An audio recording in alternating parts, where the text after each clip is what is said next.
What's up, guys? This is Chris here, and today we are out here on the surface of the sun, and we are about to shoot the 300 blackout pistol from Bravo Company. Now, as you guys know, Bravo Company is my favorite rifle manufacturer, and this is a gun that I've wanted to actually have for review for quite a while. Now, I have a couple of these already, but they are built by myself, whereas I wanted a stock one for actual videos, so they actually sent us one over, so we appreciate that. Now, as you guys know, that will not change the review at all. You're about to see everything that happens today. We're going to take this guy out, and we're going to shoot this guy 200 to 300 rounds, and we're going to see if it's reliable, fast, accurate, all that jazz. Now, this is a 9-inch direct impingement 300 blackout, and we have some 300 blackout mags for it today, and we have a whole bunch of Federal sub and supersonic. We also have a few buffers out here, and we are going to be testing that. Sometimes subsonic can be unreliable with guns meant for supersonic. It's really difficult to get them gas for the same. So in the box with the Bravo Company, there's actually a couple of buffers. So we're going to be messing with it a little bit today and shooting the gun and seeing what happens. Now on the gun, I have an Omega 9K for a little extra back pressure, and then I also have an Aimpoint T2 because I think it looks fucking sick. We have a SB brace on the back of it, and then everything else is Bravo Company. Now, as you guys know, I have about 10 of these, not the 300 blackout, but I have about 10 Bravo Company rifles. All of them are excellent, so we're hoping it's going to be similar today, but you don't know until you go out and shoot it. Cool thing about subsonic 300 blackout is we can shoot it relatively close on the steel, kind of similar to a pistol, so we're gonna have some fun today. Now, before we get into that, I do want to mention my Patreon supporters. Thank you guys very much. It's because of you guys we have ammo and guns and cool stuff on the channel, and if you want to support the channel, that's the best way to do it. Just go to the link in the description below. Also in that description is a link to a local shelter in Ames, Iowa. It's the YSS. Those kids can really use your help, so please get down there and donate to those kids. And then finally, we want to thank the sponsor of this video, the Sonoran Desert Institute.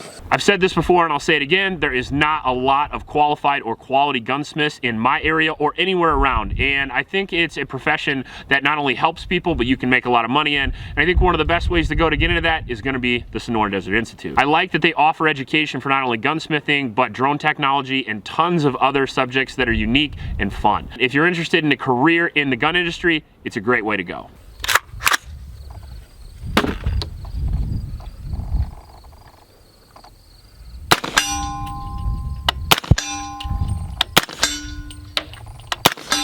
That is a crazy group, I'm gonna be honest with you. Crazy good? Yeah.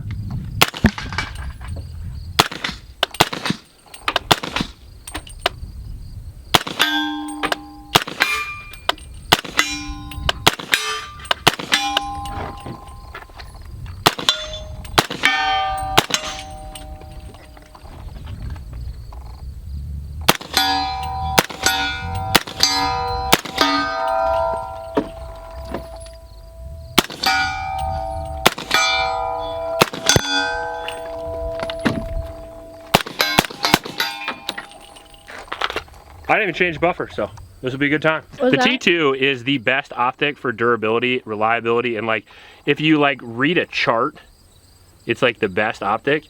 But these fucking knobs, I swear to God, like half the time I could never get them off, and then I have to use the left one to turn the right one.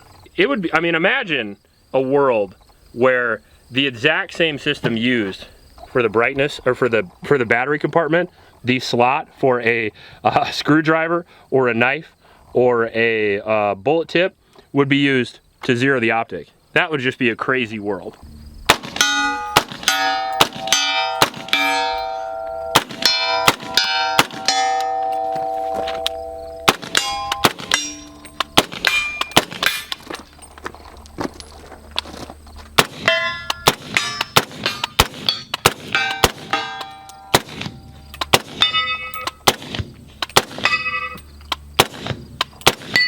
I probably should have used a different mount for the suppressor, because even though this mount in theory is kind of nice because it's like a brake that has a tri-look system for a 7.62 gun, it looks kind of weird. I feel like my home defense gun, the barrel is recessed into the rail, like I have an extra inch of rail, and BCM assumed I wasn't going to use some insane system to put a suppressor on there. So this doesn't look weird because of a Bravo Company. This looks weird because I put a aftermarket suppressor mount on there, and we didn't want to look for a better one that looked better, so we just said F it and send it.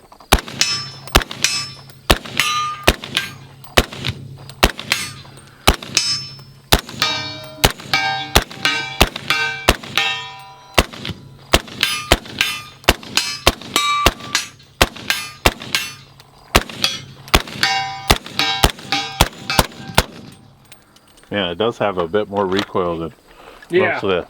The federal supers have some pump to them. That's for sure. 300 blackout, like supersonic, has more of a recoil impulse like an AK as opposed to an AR. And then obviously because the brace, it's a little bit rigid in back. It makes it feel a little worse than it is. And then you add a back pressure can to that, and then you add even a little bit more gas to it. And you're kind of riding it a little bit. You're riding the lightning a little bit.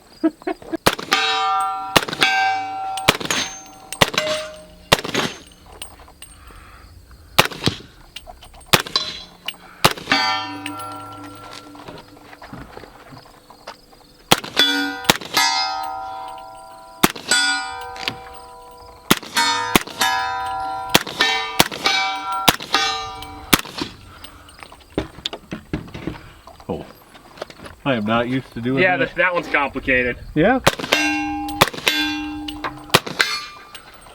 That's it. Nice. Wait till you try that one. What, on the Those bottom? two at the bottom suck.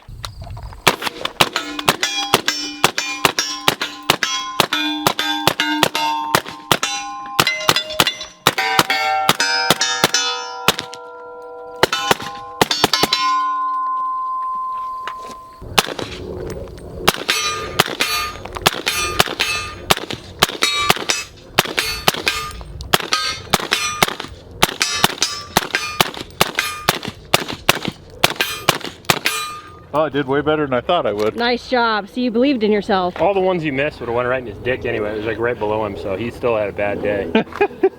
Gotta watch out for dick shots. Well, I mean, It never works? underestimate the dick shot. People are always like, he's wearing body armor, he's wearing body armor. Right to the dick. Get him in the dick. But is he wearing dick armor?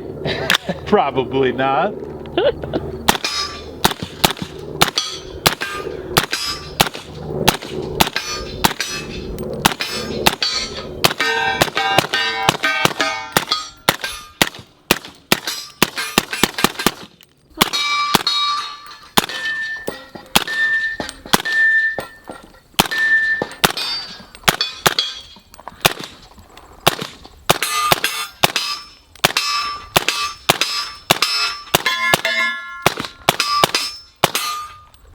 Mama loves. All right, now I would say what? Boringly reliable is what I would call Bravo Company these days. We shot about 200, 250 rounds through this of subs and supers, all federal, 300 blackout, and I didn't even have to change the buffer. Both of them worked. I mean, the supers had a little bit more recoil impulse, as you would expect if the gun's sprung for subs, but the gun was 100% flawless, and that's exactly what I expect from Bravo Company. What I want from Bravo Company is I want a standard AR-15 made to the highest quality for a pretty decent price, and that's what you get. That's always what you get, it seems like. I think, like I said, it mentioned previously, this is maybe my 10th or 11th, maybe 15th rifle that I've had from this company. Second one I've received for review. I purchased all the other ones. Not only is Bravo Company a known commodity in the serious tactical world, you know, a lot of very, very experienced professionals use Bravo Company. Larry Vickers, Travis Haley, on and on the list goes. But it's also from Wisconsin, and I try my hardest to buy from companies that are in the Midwest. It's hard not to recommend the BCM. I mean, for a price of under $2,000, you get an absolutely rock solid, impressive gun with just standard features. If you want extra, maybe you can go the Geisley route, but for me, this is what I use for home defense. We have two of them. It's my quiet gun. The gun itself shot really, really well. The 9-inch 300 blackout, I think, is probably the best variation of the 300 blackout. I know that the Sig Rattler gets a lot of play, and it should. It's a great gun. And the Sig Rattler is smaller than this. The stock on that folds, whereas this one doesn't, right? And on top of that, the Rattler runs a 6-inch barrel instead of the 9-inch barrel. Now, the reason why they don't run a 5 and they run a 6 now, they had a lot of issues with actual lethality when it came to the 5-inch barrel, and they had to up the velocity a little bit. A lot of people say that velocity doesn't matter on the 300 blackout. It matters less than something like a 5.56, but it does fucking matter. And adding 3 inches on top of that is going to guarantee expansion with your defensive rounds, and it's going to add a little bit more oomph at distance. Supersonic 300 blackout can shoot out as far as AKs. I mean, you can punch out to 300, 400, 500 yards with 300 blackout as long as you are A, zeroed for it, and B, you use supersonic ammunition. I've seen a lot of tests of 300 blackout, and they just shoot subs. And it's like, yeah, subsonic 300 blackout is sort of like a 45 ACP. Supersonic 300 blackout is sort of like a 762x39. And the cool part about 300 blackout is that you can use both. So you can't judge one or the other because you can use both. So I'm pretty impressed with the gun. I like the rail system on it. The BCM's a ton. The mounting system on it is rock solid, and the rail system is very lightweight. On top of that, the grip feels good right out of the factory. The mil-spec trigger is not obnoxious by any means. About a 5-pound trigger. It feels really good. And the controls are all slicked up and nothing feels cheap. Overall, I would say that Bravo Company, if you're going to try to get a serious home defense rifle, that you just want to buy one gun forever, but you don't want to pay bougie Geisley or Knight's Armament prices for no reason, it's hard not to recommend Bravo Company as the best still out there on the market. If you like this video, please like and subscribe. Please support your local homeless shelters, and remember to recycle. I'll check you later.